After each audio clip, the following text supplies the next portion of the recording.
Unbeknownst to many, there has been a recent development within American politics, one that could result in the privatization of what we are now able to enjoy as federally managed, publicly accessible land. Within this year, multiple bills have been drafted by United States senators that pose a serious threat to such land, by including language that would allow states to acquire federal property and auction them off to the highest bidder. With the somber thought of potentially losing the ability to access these wild and cherished places, we loaded up our trusty Land Cruiser Charlie with our surfboards, fly rods, bikes, and beer, and set off on a maze of empty Forest Service roads to experience and enjoy as much of Oregon's public lands as was possibly feasible.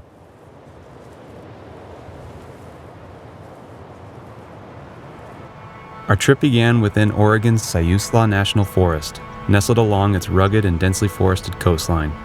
Having arrived at night, we awoke at first light to the sounds of crashing waves and the rush of a brisk coastal breeze through the Sitka spruce around our camp. Coffee in hand, we surveyed the conditions, then suited up for the walk down to frigid surf.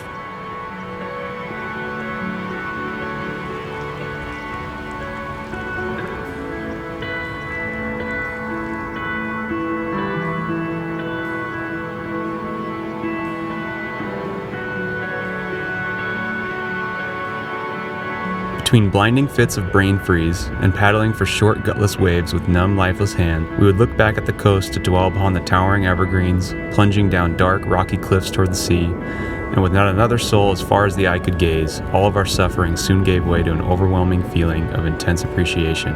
This was the perfect way to kick off our trip.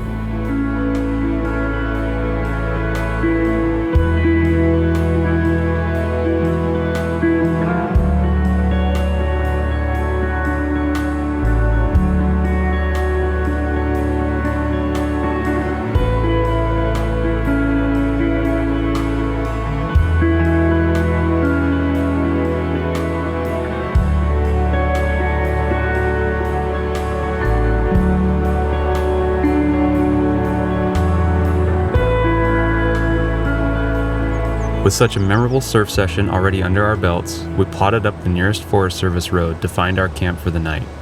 Shrouded in massive sword ferns and shaded by spruce, maple, and fir, we parked where the road ended and a loamy stretch of single track began.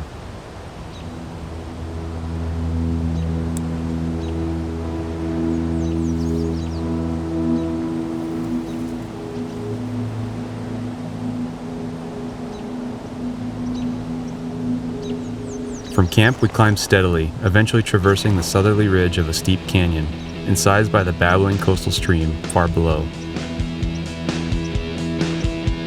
With the forest all to ourselves, we ascended to the aural suite of hermit thrush and mountain chickadee, constantly cascading down from the old-growth Douglas fir and cedar trees that loomed hundreds of feet overhead.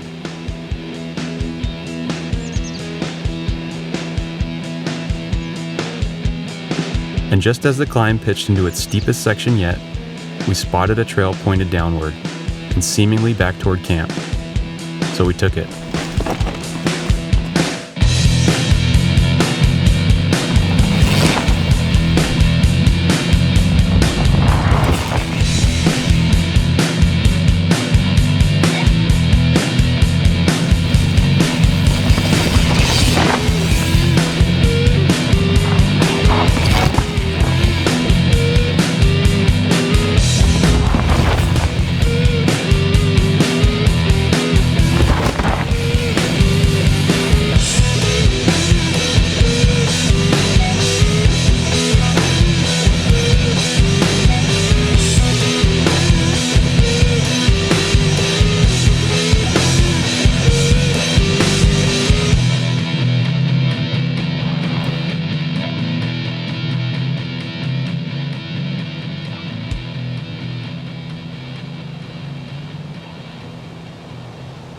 Having logged a few waves, and after stumbling across such a fun stretch of trail right from our camp, we had just enough time left to stroll down to the cliffs and soak up a golden summer sunset. And with that, we set up camp and toasted a beer to one of the best days we'd had in quite some time.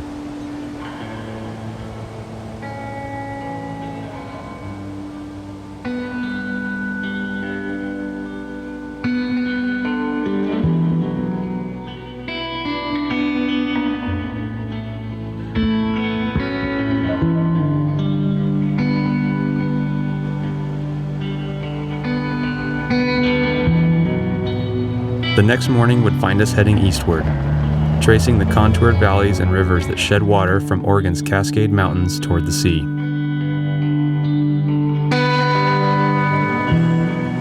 Eventually, we settled into the Willamette National Forest, found an established campsite along a cobbled bank of a cold and churning headwaters stream. As a novel suite of birds called and sang overhead, we brewed a late morning coffee and headed to the edge of the water to watch as a plethora of hatches took flight.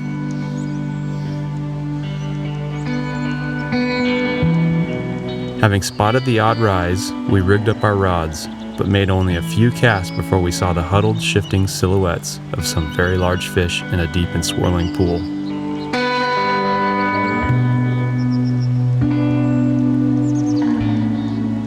Curious, we decided to don our wetsuits, still damp from our surf the day prior, and take a closer look.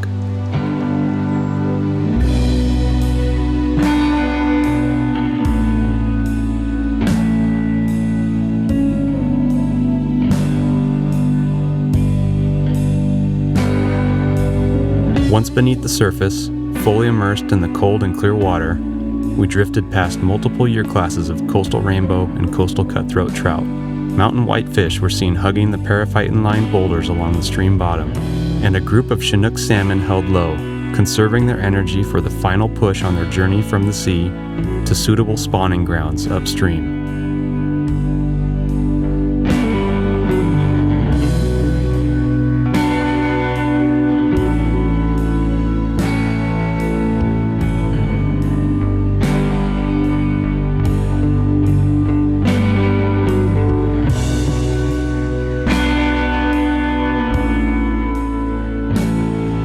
Refreshed by the eye-opening experience of a thriving and wild river, we continued our journey east toward the passes of Oregon's cloud-hugging Cascade Mountains. And then we descended into Oregon's arid Ochiko National Forest, a sprawling and rolling landscape of juniper, pinyon, and sagebrush. The cavities of a bank swallow colony dotted the ancient terrace of a high desert river nearby. And not long after, we set up our camp along the same river, nestled among sandbar willows and juniper, and sent to sleep by a choir of coyotes and a kettle of feeding nighthawks.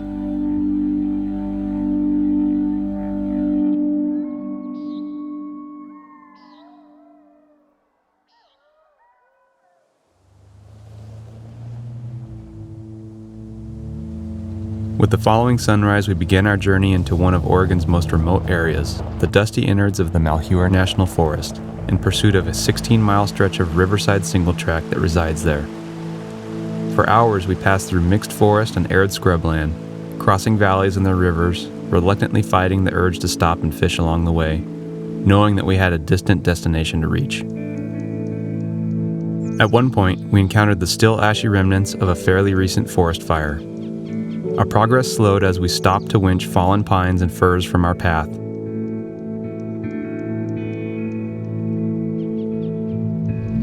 Each stop revealed signs of the slowly recovering landscape.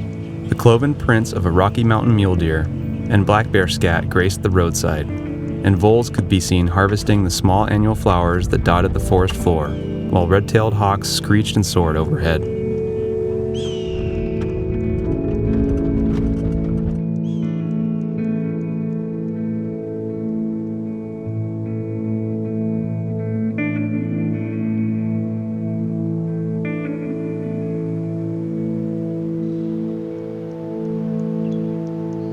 With hours of empty, dusty roads and fulfilling views behind us, we pulled into our destination just in time to scarf a late lunch before our ride.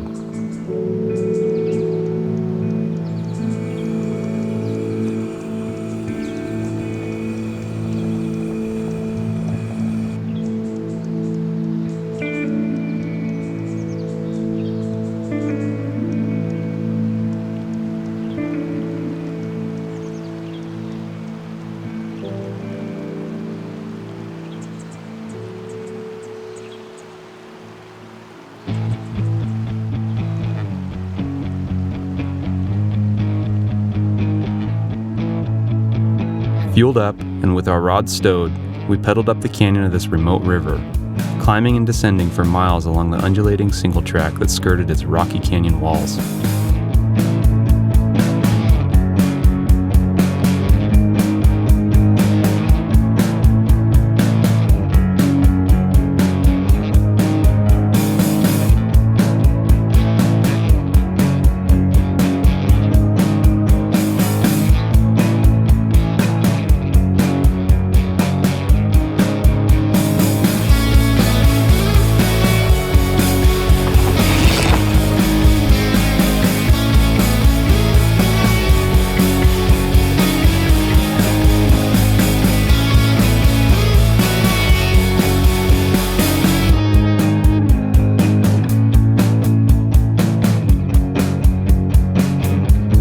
Before long, we decided it was time to ditch our bikes and tie on a fly, and within a matter of casts, a beautiful native Great Basin red band trout was brought to hand.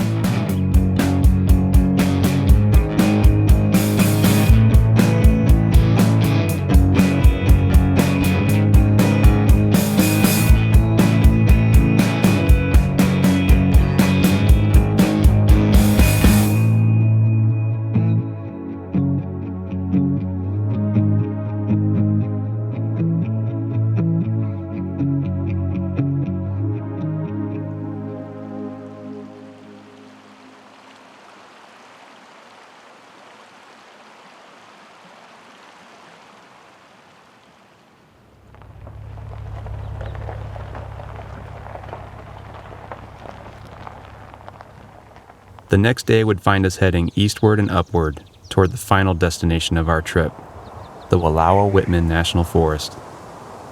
As we chugged relentlessly uphill, dense forests of fir and cedar gave way to sprawling alpine meadows and views of jagged alpine peaks.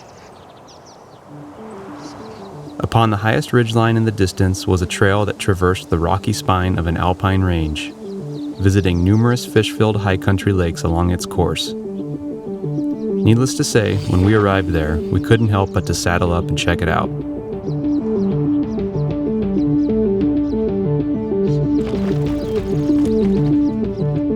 As we climbed towards some of the tallest peaks in the range, the trail narrowed, hugging a cliff tightly to one side and leaving only views, thin air, and the crowns of mountain hemlock to the other. After countless rocky switchbacks, we finally crested the moraine of a paleoglacial basin, an ancient depression carved out by ice, but now cradling a teal and shimmering body of water.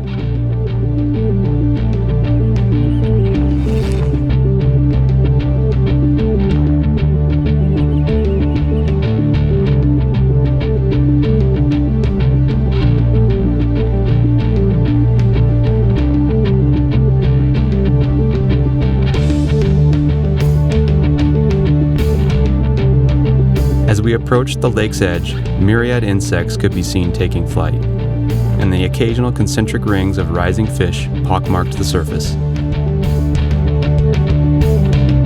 Once again, we couldn't help but to rig up our rods for a few quick casts, and within minutes, a vividly colored wild brook trout was on the end of my line.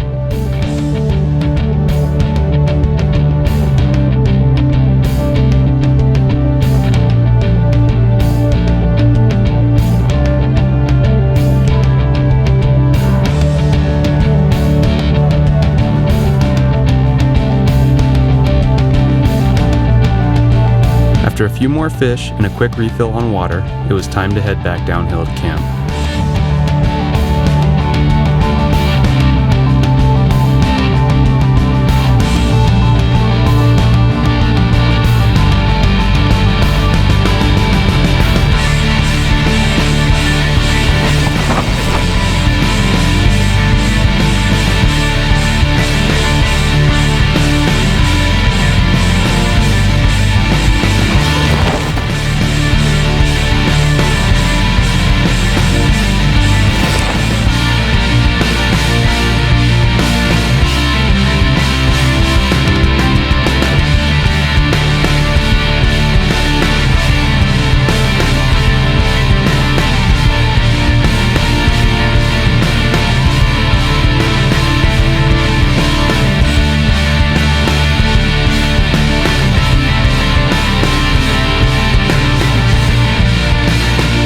With the sun hanging low in the sky, we wrapped up our trip with a final fresh rinse and one last cold beer.